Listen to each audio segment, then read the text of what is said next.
Hello guys, welcome to my channel. तो आज हम अवेंजर्स एंड गेम के एंड में कैसे स्टीव रॉजर्स यानी हमारे कैप्टन अमेरिका ने सारे इन्फिनिटी स्टोन्स को अपनी अपनी जगहों पर रखा उसके बारे में बात करने वाले हैं। तो दोस्तों, वीडियो शुरू करने से पहले नीचे दिए गए सब्सक्राइब के बटन को दबाइए और बेल आइकन को भी दबा दीजिए ताकि मैं ऐसे ही और मार्वल रिलेटेड वीडियोस बना सकूं। अवेंजर्स एंड गेम के एंड में क्या क्या होता है ये तो हम सबको पता है। कैप्टन अमेरिका रियलिटी को बचाने के लिए सारे इन्फिनिटी स्टोन्स को अपनी अपनी जगहों पर रख देता है, लेकिन उन्होंने अपना ये लास्ट मिशन कैसे पूरा किया, तो आज हम इसके बारे में बात करने वाले हैं।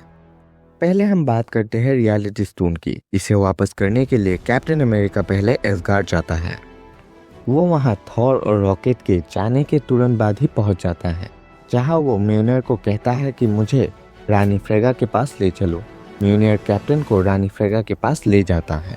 फ्रेगा उसे देखकर नहीं चौंकती। वो कहती है कि तुम सही वक्त पर आए हो, मेलिकेथ ने अभी तक हमला नहीं किया है। थॉर को भी म्योनिर की याद अभी तक नहीं आई और जेन भी अपने कमरे में सो रही है। कैप्टन फ्रेगा को शुक्रिया कहता है क्योंकि उनके कोऑपरेट के बिना ये मिशन पूरा नहीं हो पाता। फ्रेगा कहती है कि मुझे जो करना था मैंने वही किया। वैसे थॉर कैसा है, क्या उसमें कुछ बदलाव आया है? कैप्टन कहता है कि वो बहुत सुधर गया है। उसने थैनोस के खिलाफ लड़ने में बहुत मदद की। अब वो गार्डियंस ऑफ द गैलेक्सी के साथ स्पेस के लोगों की मदद करने के लिए निकला है। इसके बाद कैप्टन वो डिवाइस निकालता है जिससे ईथर को रॉकेट ने जेन के बॉडी से निकाला था। वो डिवाइस फ्रेगा के हाथ में दे देता है, लेकिन फ्रेगा को कैप्टन जाते जाते एक सवाल करता है। जब आपको पता ही था कि यहाँ थोड़ी ही देर में अटैक होने वाला है और आप इस अटैक में मर जाओगे, तो आपने इसे बदलने की कोशिश क्यों नहीं की? तो फ्रेगा कहती है कि रियलिटी के साथ छेड़छाड़ करने से रियलिटी तुम्हारे साथ छेड़छाड़ कर सकती है। मैं चाहती तो अपने आप को बचा सकती थी, लेकिन उसके बाद जो होगा वो बहुत भयानक हो सकता है। मैं नहीं चाहती कि लोकी आगे जाके बुरा बने और अपने भाई को ही ख़त्म कर दे। मेरी मौत से अगर वो एक साथ खुश रहे तो इसमें मेरी ही खुशी है।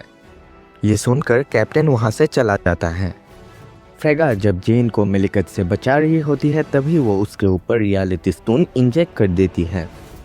उसके बाद कैप्टन अमेरिका 2012 में जाता है, जहाँ वो पहले टाइम स्टोन को वापस करने के लिए एंशिएंट वन के पास जाता है।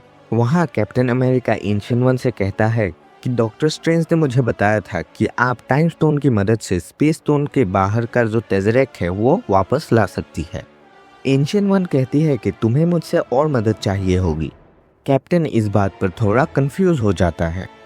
एंशिएंट वन अवेंजर्स टावर पर एक पोर्टल खोलती है, जहां पर पास्ट के कैप्टन अमेरिका को प्रेजेंट के कैप्टन अमेरिका ने बेहोश कर दिया था। एंशिएंट वन कैप्टन अमेरिका को माइंड स्टोन सेप्टर में रखने को कहती है। बाद में एंशिएंट वन टाइम स्टोन की मदद से लिफ्ट को रिवर्स करके टाइम को फ्रीज कर देती है। कैप्टन को वो उन सब की मेमोरी माइंड स्टोन से स्वैप करने को कहती और बाद में वैसा ही होगा जैसा होना चाहिए था। कैप्टन वैसा करके एंशिएंट वन को थैंक्स बोल के वहाँ से निकल जाता है।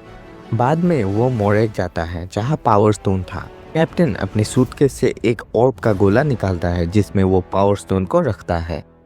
फिर वो ऑर्ब को मंदिर में जाके रख देता है, जहाँ पर पीटर क्विल बाद में आके पावर स्टोन निकालता है। उसके बाद कैप्टन अमेरिका वॉर्मिर जाता है, जहाँ वो रेड स्कल से मिलता है। रेड स्कल कहता है कि welcome Steve Rogers, the son of Joseph Rogers. Steve कहता है कि क्लिंट ने मुझे बताया था कि उसने एक उड़ते हुए लाल खोपड़ी को वहाँ देखा था, जो उन्हें सोल स्टोन को कैसे हासिल करना है उसके बारे में बता रहा था। रेड स्कल कहता है कि मैं वही हूँ जिसके साथ तुमने सालों पहले लड़ाई की थी। टेज़रेक्ट को छूने के बाद मैं यहाँ टेलीपोर्ट हो गया। यहाँ मुझे सोल स्टोन ने श्राप दिया कि मैं हर आत्मा को आत्मा मणि तक पहुँचाने का रास्ता दिखाऊंगा, और मैं अभी सुधर गया हूँ। सोल स्टोन की वजह से मुझ में समझ आ गई है, लेकिन क्योंकि तुम आत्मा मणि को लौटाने आए हो तो तुम वैसे के वैसे ही हो, तुम थोड़े भी नहीं बदले। मैंने सोचा नहीं था कोई भी आत्मा मणि जैसी शक्तिशाली चीज़ को लौटाने आएगा। कैप्टन कहता है कि गलतियां तो सबसे होती है, लेकिन उसको सुधारने का सबको मौका मिलना चाहिए। फिर वो कहता है कि मैं यहाँ नताशा को लेने आया हूँ। रेड स्कल इस पर कहता है कि मैं यहाँ सिर्फ लोगों को आत्मा मणि तक का रास्ता दिखाता हूँ। तुम चाहो तो आत्मा मनी यहाँ छोड़ सकते हो। जो आत्मा चली गई वो कभी लौट के नहीं आ सकती। कैप्टन को ये सुनकर बहुत बुरा लगता है, लेकिन वो अभी कुछ कर भी नहीं सकता था क्योंकि बैनर ने सारे इन्फिनिटी स्टोन्स का यूज करके नताशा को लाने की कोशिश की थी। तो वो वहां से चला जाता है, लेकिन अभी भी एक आखिरी काम बाकी था, टेज़रेक्ट को वापस अपनी जगह पर रखना। तो स्टीव ये एक आखिरी काम करने के लिए 1970 में जाता है।